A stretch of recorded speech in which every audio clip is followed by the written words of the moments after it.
The Real Housewives franchise has grown exponentially since it burst onto screens with The Real Housewives of Orange County in 2006. As more shows premiered, the cast has continued to grow on the various shows in the franchise. As a result, there have been countless occasions when producers have made controversial casting decisions that had a detrimental effect on the different cities. Some of the shows have never been able to recover from misfires, but some are still feeling the ripple effects several years later. Sometimes, it seems that producers don't want to admit mistakes and keep cast members for longer than they should. However, other times, newer and more exciting casting additions are let go because they don't get enough time to build an audience. So let's delve into some of the franchise's biggest casting misfires. First up, Annemarie Wiley should not have debuted at mid-season on RHOBH Season 13. Annemarie Wiley was one of the most frustrating additions to the Real Housewives of Beverly Hills because she had little time to make an impression on the audience. Had she been added to the show at the beginning of the season, she could have formed more lasting connections with her co-stars. But now that her one-and-done season is over, it's clear she understood she had to pursue Crystal Kungminkoff and Sutton Strack to garner some screen time. She found herself caught up in countless arguments, one of the biggest of which was over her claims that Sutton's esophagus ailment didn't make sense to her. What she's saying, as stated, just doesn't make sense. As someone in the medical field, she should have known better than to wade into such a petty argument that echoed through her freshman season like a halo effect. The addition of Annemarie completely derailed the flow of Season 13, making it the worst season yet. Only so much intrigue can come from the same arguments. Why am I having a doctor's appointment right now? It would have been far more interesting to see if she meshed better with her co-stars had she been given an entire season to settle into the show. Next up, bringing Alexis Bellino back for RHOC Season 18. Alexis's return to the Real Housewives of Orange County has been nothing short of an epic mistake. There's no reason for her to be on the show other than to terrorize her love rival Shannon Beador. Had the series delved into her life away from Shannon, there's a high probability that Alexis wouldn't be getting so much hate. However, she's been practically obsessed with Shannon and what she apparently did to John Jansen's reputation. Alexis shouldn't have come on the show with an ulterior motive because it's overshadowing what could have been a great way to check back in with a former cast member. She seems to think she's a full-time cast member who should be invited to all of the biggest events, but producers clearly use the friend of moniker to give her a trial run on the show after so many years away. She's slowly become the most obnoxious person in the cast. Admittedly, that is pretty tough to pull off when Tamra Judge is right there. The only saving grace of RHOC Season 18 is that there are plenty of other, more engrossing storylines than this feud between Alexis and Shannon. Take us or leave us. And the next misfire? Taylor Armstrong should have been promoted for RHOC Season 18. Instead of bringing Alexis back, Taylor should have scored a promotion to a full-time cast member.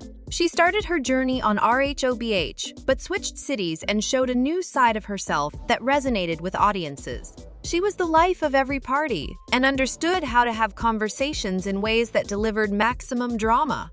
Simply put, she's a gold standard cast member who had so much more to give. Plus, she was caught up in plenty of drama during her season as a friend of the Housewives. Given the chance, Taylor would have put in much more work than Alexis is doing this season. It's just a shame that producers went in a different direction. Next up, Monica Garcia should have returned for Salt Lake City Season 5, even as a special guest. Just when we were ready to count the Real Housewives of Salt Lake City out after Jen Shah's departure, Monica Garcia arrived and gave the series a jolt of life. Nothing was off the table with Monica. It helped that she had complicated dynamics with many of the women and was unafraid to air her thoughts about them. Oh my God, I love that. I love that. Monica's witty comebacks helped Salt Lake City reach a new audience, but her downfall was her affiliation with a social media account that trolled her castmates. Instead of taking accountability at the reunion, she deflected, which sealed her fate in the eyes of her fellow cast members. Monica has claimed that producers tried to bring her back multiple times, but that her castmates threatened to quit the show in protest. Maybe there will be a way forward later, but for now, the Real Housewives of Salt Lake City's future is in doubt. This might be an unpopular opinion, but both Teresa Giudice and Melissa Gorga should have been fired after RHONJ season 13. Season 13 was a heartbreaking low point for the franchise due to Teresa's continued feud with Melissa. The season was proof that the show needed to distance itself from the family drama and focus on some new women. You can only imagine our surprise when they were both invited back for RHONJ season 14, which was somehow even worse than its previous season. I had your back for the last 20 years. When you needed... There's no telling what producers have up their sleeve for season 15, but it can't involve these two because they are no longer working on the show together. Next, Lisa Rinna should not have been asked back for RHOBH season 13. Lisa Rinna had a long run on RHOBH, but it's hard to believe that she was asked back season after season, considering she got meaner as the years went on.